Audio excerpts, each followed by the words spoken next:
Hi, Barbie! Hi, Ken! What does it feel like to finally have it out and finally be ready to give Barbie to the world?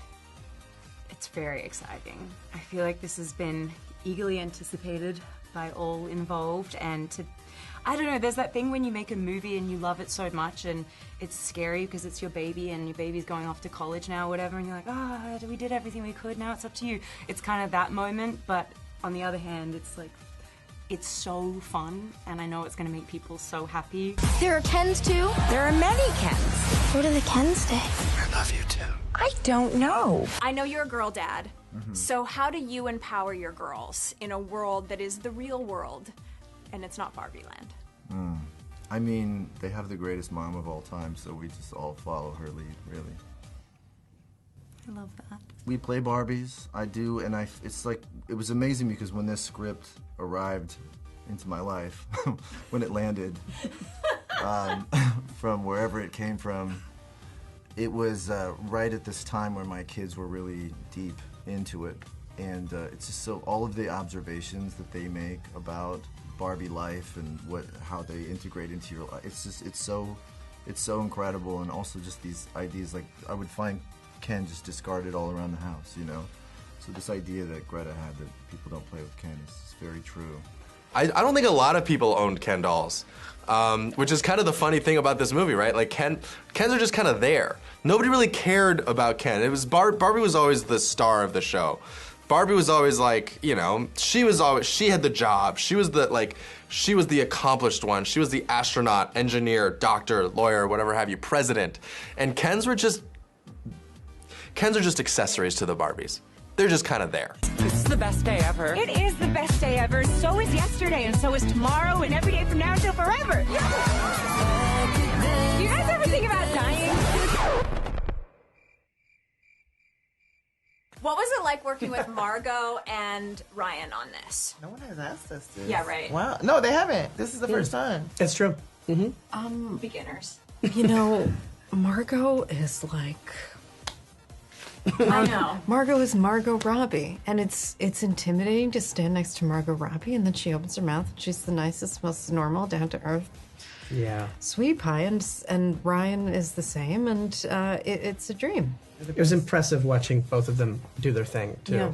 Margot, both as a producer, just watching her kind of operate as a producer was already incredible, but and then watching she and Ryan sort of just execute every single thing was incredible. Sometimes you just stand there and watch and just be like, this is amazing. These are very high-level professionals. Yeah, they were very generous as well. I saw a lot of working out.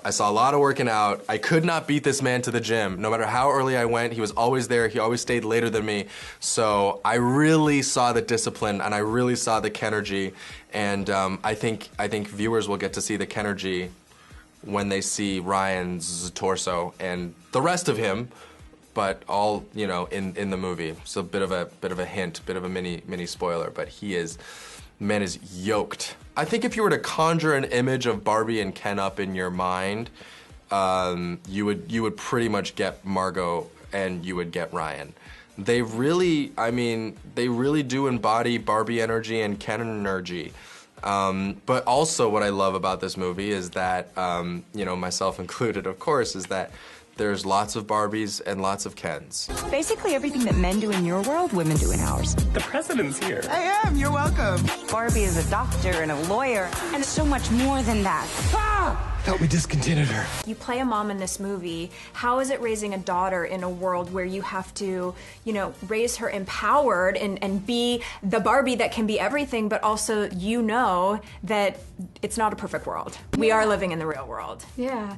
I mean, raising my daughter and my son, I think all the time about what I want to pass on and what I don't want to pass on. And you know, it can get pretty crazy making, you know, from like, you know, are all the toys gender neutral? And did they both get offered the lipstick? And did, you know, it's like, lipstick isn't bad, but also it's not bad for my son either. And just, you know, it's a constant questioning, which I think is a good thing. Like, we should be questioning what we are wanting to pass down to future generations. But for me as a mother, like, it's really exciting to get to be a part of expanding this narrative that I never saw myself in, to be perfectly honest. 100%. As a kid, it didn't reflect me, and it wasn't accessible to me. It was aspirational outside of my reach.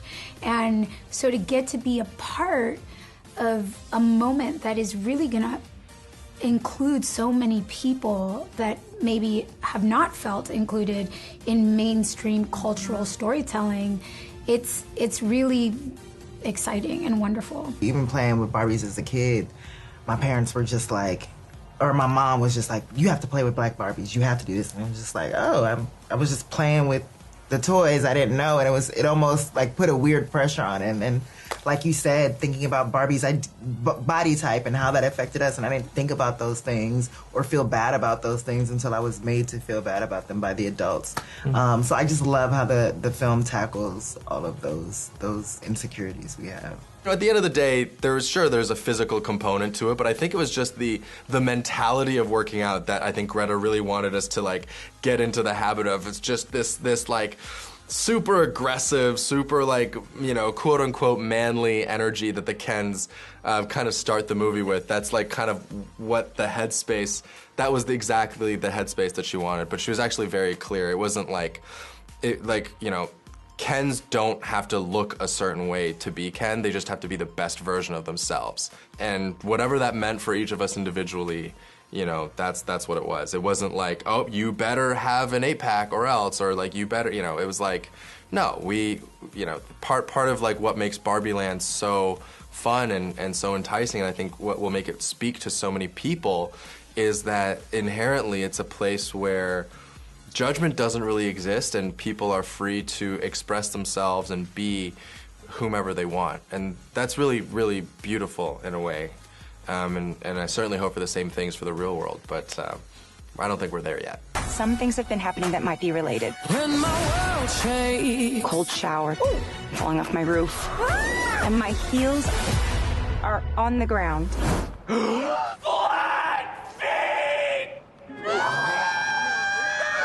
Obviously, the world is obsessed with your feet. We've had the Wolf of Wall Street feet moment. We had the Once Upon a Time in Hollywood foot, but now we have the Barbie foot moment. So I decided to just take a spin on WikiFeet and see how the rating was. 5-star foot. Thank you so much. Did you know that? I'm honored. Yeah, 5-star feet. That's very hard on WikiFeet. Is WikiFeet a real thing? Yeah, WikiFeet. I have a 3.5, Ryan. Really? Yeah, and I'm I think I have a nice, okay foot. I mean, you're a 5-star foot, Margot Robbie. I'm honored. Some people might find it weird, but I actually just find it really flattering. I honestly do. I don't know what that says about me, but I'm hugely flattered by that. I think it's such the iconic moment that got everyone being like, wait, what is this? Like, that foot moment it was so fun that someone showed me like a tweet from Chrissy Teigen where she was just like, I need to know everything about this shot. Was she harnessed? Is it her feet? How many takes? Et cetera, et cetera. And I was thrilled because I was like, 8 takes, they are my feet, no harness, I held onto a bar, boom. This movie is so special and smart because it's so fun and it's so campy and there's such great character development, but at its core, it's super smart and it talks about feminism and empowerment and what it means to be a woman. What does it feel like to front that as one of the most popular female movie stars in the world? Oh my gosh, no, I know I got 5-star feet, but I don't know about that. But it's great. I mean, I think this movie is having a lot of conversations. It's really playing on a lot of levels all at once. The comedy does that. There's very silly, zany comedy, a lot of like physical comedy, and then there's like very smart comedy, and there's innuendo, and there's things that are going to go over kids' heads, and some things adults are going to. But there's also a lot of discussions happening. I don't think it's in a heavy-handed way, but I think it's less actually about. I think it's less about what it's like to be a doll or what it's about like to be.